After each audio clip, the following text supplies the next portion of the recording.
If there's one thing that I've learned this year, guys, it is the power and the value of reflecting.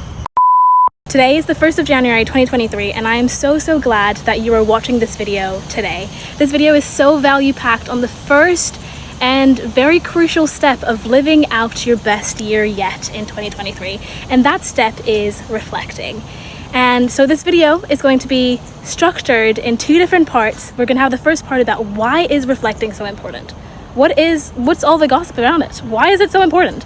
And then we're going to be talking about how, all of the ins and outs about how do you reflect, what do you do, what mindset do you have to be in. We're going to really dive deep into all of those things and talk about the prompts that I think are really important to answer to live out your best year in 2023. In this video, I'm going to be walking around in different areas and walking you through all of these different things. So if this interests you, please subscribe to my channel. I promise that this video is going to be worth it. As always, there's going to be timestamps down below. And let's start with part one. So let's start with part one, which is why is reflecting so important? And the reason why reflecting is so important is that to know where you're going, to know what your goals and objectives are, you first need to know where you are right now. And that is what reflecting does. Reflecting gives you a clear picture of who you are right now at this present moment and what does your life look like right now. And the only way to know these answers is through reflecting. And an analogy that I've discovered recently through the Epically Aligned course from Catherine Zenkina is one that I think is really cool to help you understand this concept and illustrate it. And this analogy is the one of the GPS. And the GPS analogy is as follows. For a GPS to create the route to go to your destination and to work correctly, it needs to know two different things. It needs to know where you're going, so the destination, that's your goal, your objective, but it also needs to know in real time where you are right now. And that is the same thing with life. To know what your objective is, you also need to know where you are right now, and that's often a step that we overlook. We often are looking at, where do I want to go, but we don't take a step back, pause, and think about where is it that I am right now. Another reason why reflecting is so powerful is that it puts all of your hardships, your good moments, your bad moments at the forefront of your mind. I think a lot of us can agree that life goes by super fast. Time flies, and if we don't intentionally take a step back to pause and to intentionally stop time, we're going to continue doing life in the same way over and over again. If we're not reflecting, we can't identify and notice what needs to be changed for us to achieve our goals, for us to embody the version of ourselves that we want to be in like next year. And without reflecting, you can't notice all of the things that you're doing right and to be like, oh, I'm doing all of these things correctly. I should continue doing this. It's important for me to continue these things so I can embody the better version of myself that I'm creating for 2023. And reflecting is basically this process that pauses time for a little bit, just for you to do a kind of a snapshot of your life and be like, right, this is where I am today. These are all of the things that I'm proud of, that are good, that are happening well for me. And these are all of the things that I've struggled with and all of the lessons that I've learned. And these are all of the things that I should work on, focus on, and tweak a little bit to allow myself to embody a better version of myself for this new year. So hopefully by now you can understand how important reflecting is. You understand that it is a crucial first step to being able to achieve your dreams, and by overlooking this step, it's going to be a lot harder, if not maybe impossible, to achieve all of your dreams. So now you're probably at the edge of your seat being like, how am I going to do this? How am I supposed to reflect? What's the process? How do you do this? And this is what brings us to part two. I've literally just arrived in the healing garden of the Botanical Gardens. I'm going to try to find a seat, and then I'm going to go into part two, which is the whole how bit. How do you reflect? What do you need? All of these things. We're going to lay the foundations before getting into the prompts. Okay guys, so I found a seat, but not in the healing garden of the Botanical Gardens. Just wanted to let you know I did film it there, but all the shots look a little bit weird, so I just wanted to redo it all over again. So let's now move on to the how. How do you actually reflect? And the first thing that is really important to mention is that reflecting is not this process that just happens in your head. A lot of people often say, oh, I reflect, I've thought about it a little bit. And yeah, no. Reflecting is a process where there's a link between what's happening in your head and the physical space. It's a process where you're noticing either spontaneous thoughts or thoughts that have been solicited by different prompts, and noticing those thoughts and being like, okay, this is the thought that I'm having. It's quite loud compared to all of the other thoughts. I hope you understand what I mean by loud. It's like sometimes you notice a thought a lot more than all the other ones. It's like it overshadows all the other ones.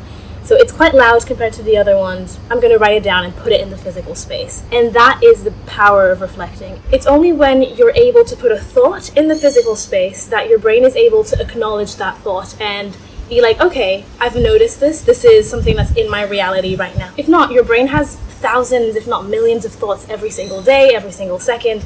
So if you don't pinpoint and select the few that are louder to you and put it in the physical space, your brain / yourself will never be able to be like, okay, this is in the physical space, which means that this is in the reality. This is who I am right now. This is what my life looks like right now. And so that's why it's so crucial that this process is one that links both what's happening up here and what's happening around in the reality in the physical space. Okay, so now let's talk about what do you actually need to reflect. I know that a lot of people like to go really deep in the details to properly know the actual whole process, so that's why I'm going to tell you this. Since reflecting, as I said, is this process that links both what's happening up here and the physical space, what you're going to need depends on how you decide to put your thoughts in the physical space. So you can either decide to write it down, so a notebook and a pen, or type it on a computer, or voice record it, so maybe a phone, or whatever else you could use to record voice.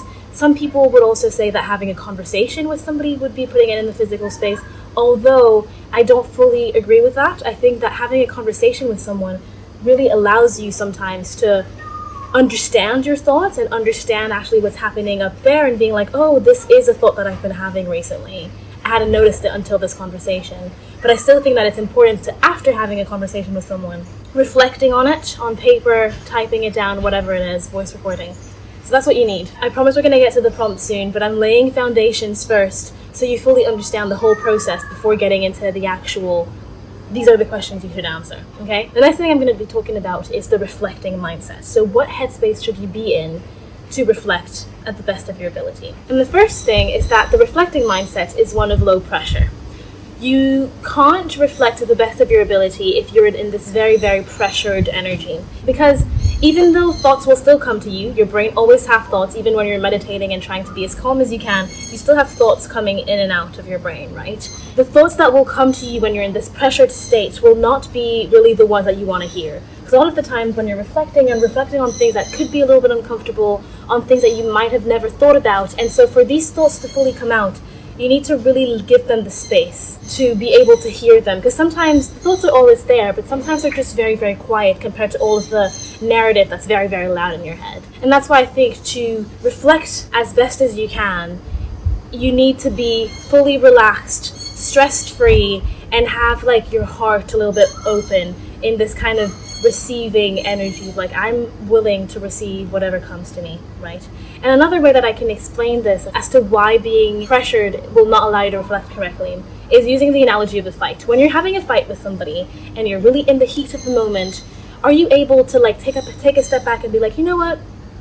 I'm being ridiculous. The reason why we're fighting is 50% my fault, and I should not be reacting this way, and what I'm saying right now, I don't really mean it, and I should just really, take a step back and be like, you know what, I'm sorry. It's very unlikely that we're going to react like this when we're really angry. When we're really angry, we're in the heat of the moment, we're feeling this kind of like really pressured energy, and all we want to do is shout and like fight with the other person, right? But it's only once you take a step back, that you cool down, that you relax, that you're able to think about it more, look at all the different perspectives and be like, oh, you know what, I was being a little bit ridiculous, and what I said, I shouldn't have said that, I don't even mean it. And then you come back to the person, have a better conversation with them, and then you work things through that way. And that's the same thing with reflecting. If you're in this pressured energy, you're never really gonna elicit what you actually need to elicit, and it's only once you take a step back, fully relax, and you're like, oh, these are the thoughts that are coming to me now. The other thing that's going to allow you to reflect to the best of your ability is to promise to yourself that you're going to accept whatever comes to you. This process of reflecting can sometimes be uncomfortable because sometimes you have a thought that's louder than all the other ones and it's making you uncomfortable. Let's say you're in a relationship and you're reflecting on something and the thought that comes to you is like, to allow myself to start this new journey in my life, I need to let go of my current partner because this partner is preventing me from growing and I've finished my growth journey with him, and now it's time to let it go and continue. This is an uncomfortable thought, right?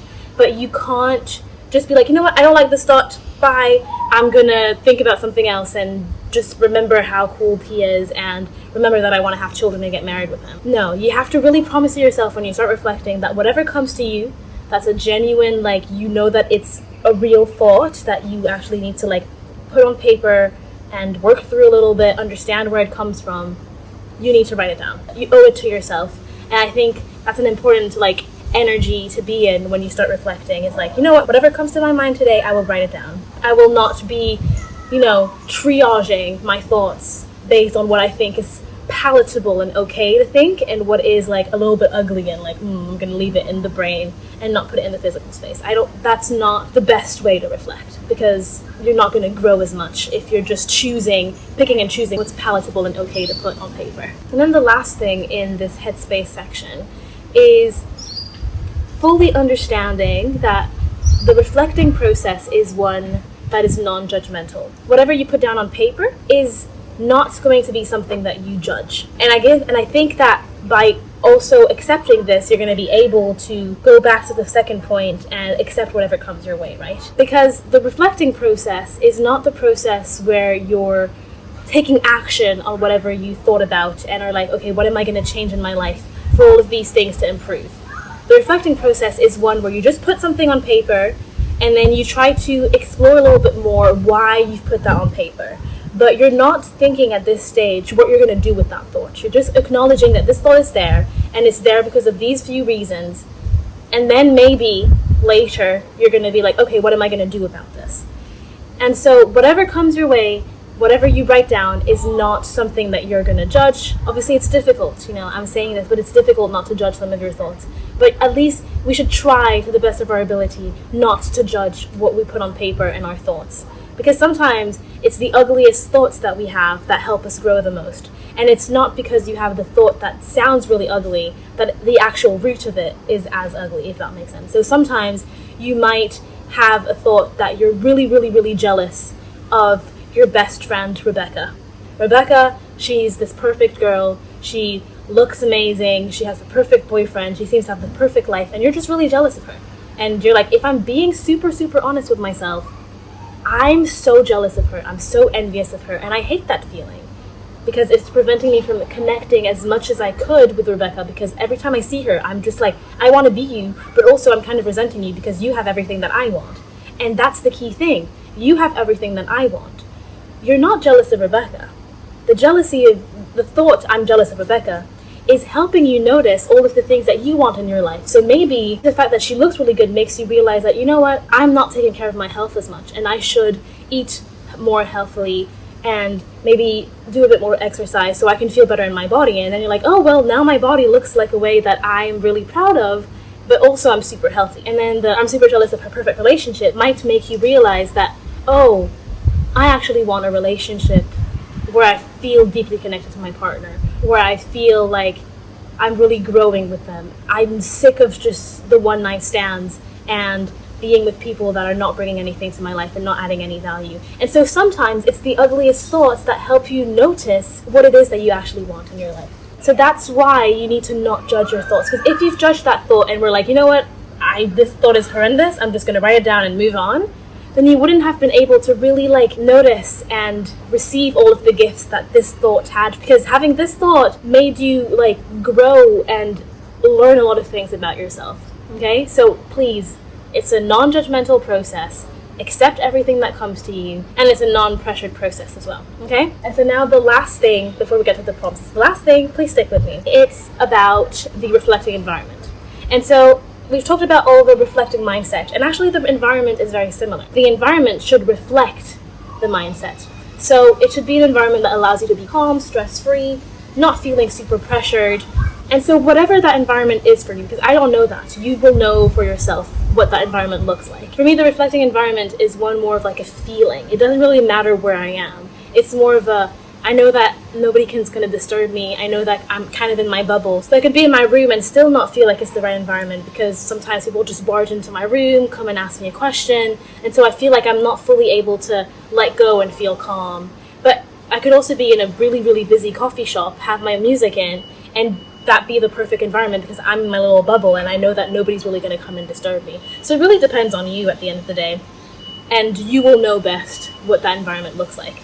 Okay, so now we got to the part of the video that you're probably here for, the actual prompts. And the way that we're going to be doing this is that I'm going to be walking you through a few different prompts that I think are really important to reflect on from the past year to allow you to really start 2023 with your best foot forward.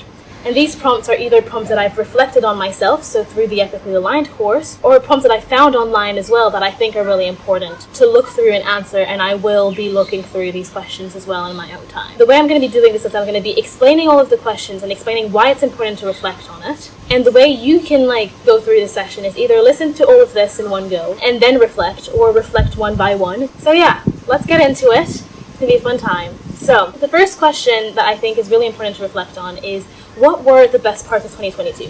What were, in other words, the highlights of 2022? And this question is important because it really allows you to look through your whole year, so from January to December 2022, and pinpoint the cool moments.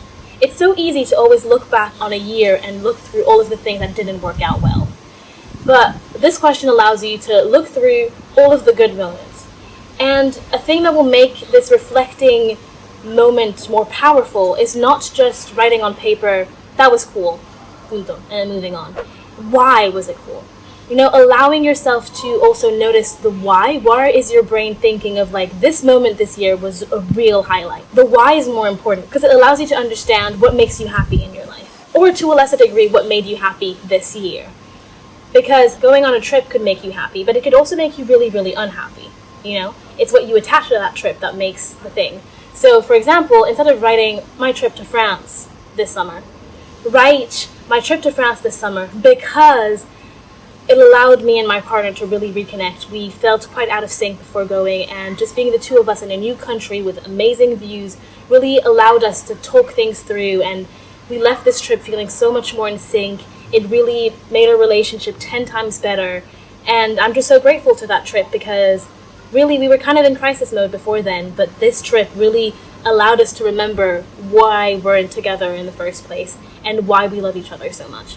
And that's so much more powerful than being like my trip in France. Because your trip in France could have been cool because you've always wanted to go to France in your life and you finally were able to check that off your bucket list. So exploring and analyzing the why is equally as important. The next question would be, what are you the most proud of this year? And this question is important because it allows you to notice what were your goals this year.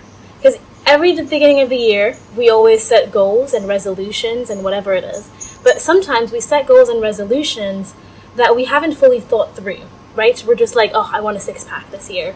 But you've written this every single year for the last 10 years. Is it really that you want a six-pack this year? Maybe not. Maybe you just want to stay fit. And so by responding to the question, what are you the most proud of this year, it's going to actually allow you to really notice what it was that you were actually looking for this year. So if you're the most proud of, I don't know, a new relationship that you started this year and you were like, I'm so proud of myself to have been able to finally let my guard down and allow a new person in my life, and that's a thing that comes up for you, then at this point in time you have to be like, oh, was that something that I put in my New Year's resolutions or my goals last year? And if it isn't, was it something that was always on your mind but you just never wrote it down? You know what I mean? So answering the question, what are you the most proud of, really allows you to hone in on what it was that you were actually looking for this year. Then there's also obviously a few things that you can be proud of that were not really goals but just happened, and you're still really happy that it did, and you're really proud of yourself for taking that opportunity. A lot of the times when you answer that question, you're actually going to notice that these were goals that either were very clear from the beginning, or that once you reflect in hindsight, you're like, if I'm being very honest, this was a goal for myself, but I just didn't write it down, and I'm so glad that it did happen. The next question is kind of the mirror question of the first one, which is, what were the difficulties, the mistakes, the regrets of 2022? In other words, what were the lowlights of 2022? So just like the first question, it allows you to look through your whole year and pinpoint all of the difficult moments. Again, don't just write down what was difficult, what was a low light. Write why that was a low light. you know? And again, the reflecting of that will allow you to bring up to the surface things that are important for you to understand to move forward in the best way in 2023. I think noticing as well the difficult moments of 2022, and hopefully a lot of those difficult moments have now been resolved, you worked through them, you've came out of the other side, allows you to really realize how strong of a human you are. You're like, wow, all of these things happened to me this year and I'm still here standing. And then just having that thought is like, it's quite cool. Being like, wow, I'm still standing despite everything that's happened to me.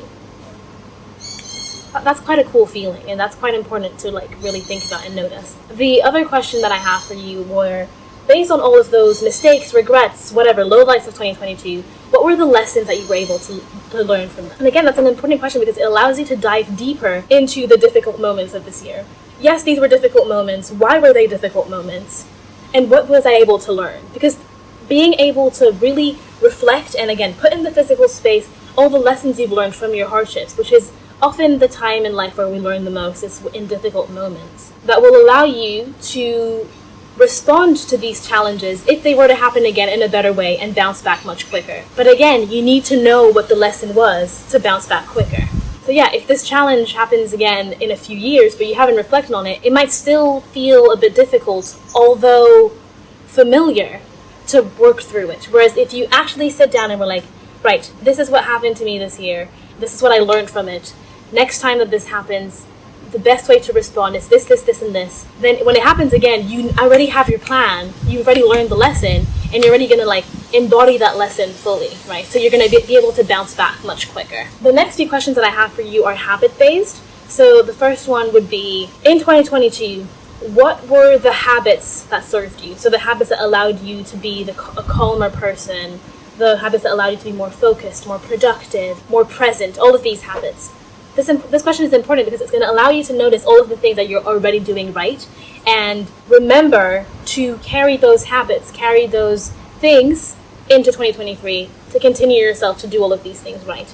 But noticing all the things you're doing right is also really important and crucial because we don't often do that. We often just look at the future, and never really take a step back, pause, and look at the past and see, wow, I'm doing all of this correct and all of this right already. I have a lot of goals and I have a lot of things that I want to achieve, but there's a lot of things that I'm already doing correctly and well now. And life is in the now, life is in the present. We need to notice what we're doing well now as well. Based off that question, off of those habits that did serve you, what were habits that you started this year? This question is really important because it's going to give you crucial information as to how you successfully form new habits. People, and me included, always want to create new and better habits for ourselves so that we can embody and live better lives, right? But we often fail. We often want to get more fit, but then quickly go back to our old habits. We often want to read more books, but quickly just start scrolling again on Instagram. So if you notice that you've started a new habit this year, why was it that you were able to stick to that habit and build this new good habit? And by being able to like reflect on this, it's going to give you like kind of a blueprint on how do you build new habits that actually stay in the long run. So this time around, at the beginning of 2023, when you have goals of creating new habits that serve you more, you can actually use that blueprint from the habit that you built last year. The next question is going to be on, in 2022, what were the habits that you've noticed that didn't serve you? So it's a sister question of the first one on the habits section. And again, that's going to allow you to notice all of the habits that are not helping you become the person that you want to be. And there's this thing a lot of the time where the person we are actually in the present versus the person we think we are is very different. We always think that we're a better version of ourselves than we actually are in the present.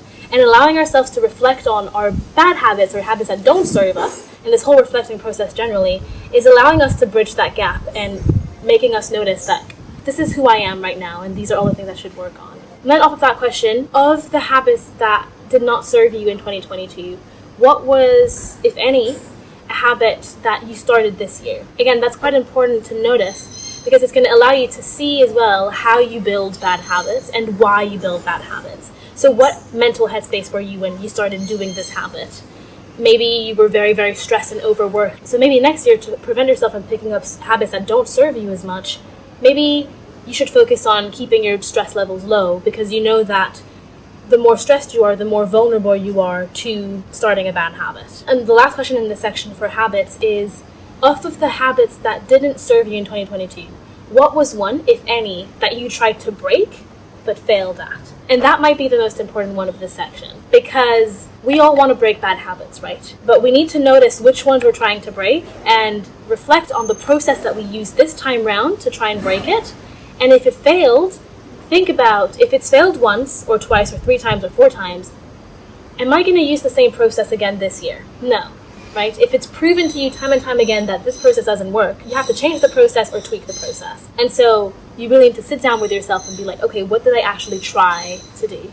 And why did it fail? And that's going to give you such incredible insight into the things that you should be doing or should not be doing to break bad habits. So in 2023, if one of your goals is to break a bad habit, you know that you're not going to use the same process that you used last year, because that didn't work out for you. So you're going to try something new. And then maybe 6 months later, 3 months later, evaluate again, reflect again. Is this serving me? Has there been any progress? If not, tweak the process, change the process. And then the last question is the one that I really like. It's, what is the main emotion that you felt in 2022? And this question is really cool because it gives you the overall tint, the overall color of this year. So if the emotion is a very positive one, then you know that you were doing something right. And then you can reflect on, okay, I said such a positive word. Why is it that this year was overall such a good year? All of the things that you reflect on, all of the things that you've noticed, you can bring those on to 2023 to continue and maximize and continue growing and improve on something that's already positive. If your word is a bit more, I want to say negative, but if your word is less colorful, less joyful, and you notice that when you ask yourself, what was my word for 2021? What was my word for 2020? And they're all kind of the same word. You probably want to sit down with yourself and be like, okay, the past 3 years, the past year, the past 2 years, whatever it is, the overall feeling that I felt was one of low mood, was one of depression, was one of stress. What can I do so that next year my word is more joyful, calm, happy, peaceful, content? And make that your goal. Make it next year, you know what? I want my word to be more positive.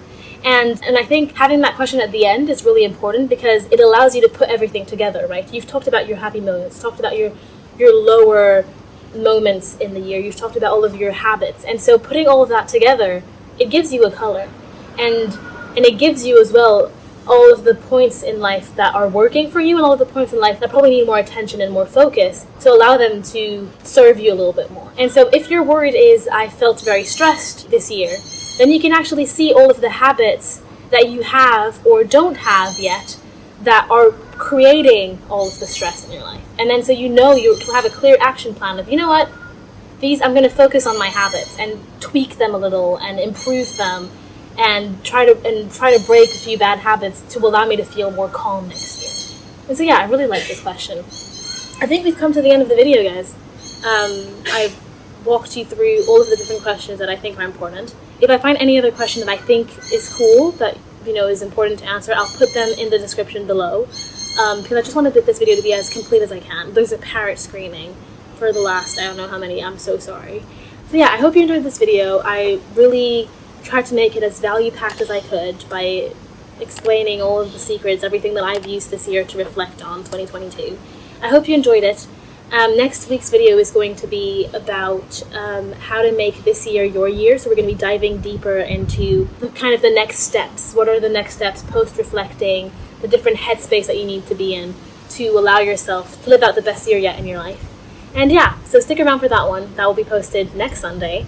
And without further ado, guys, I'm going to go shopping with my mother. And I'm going to see you guys next week. Bye, guys.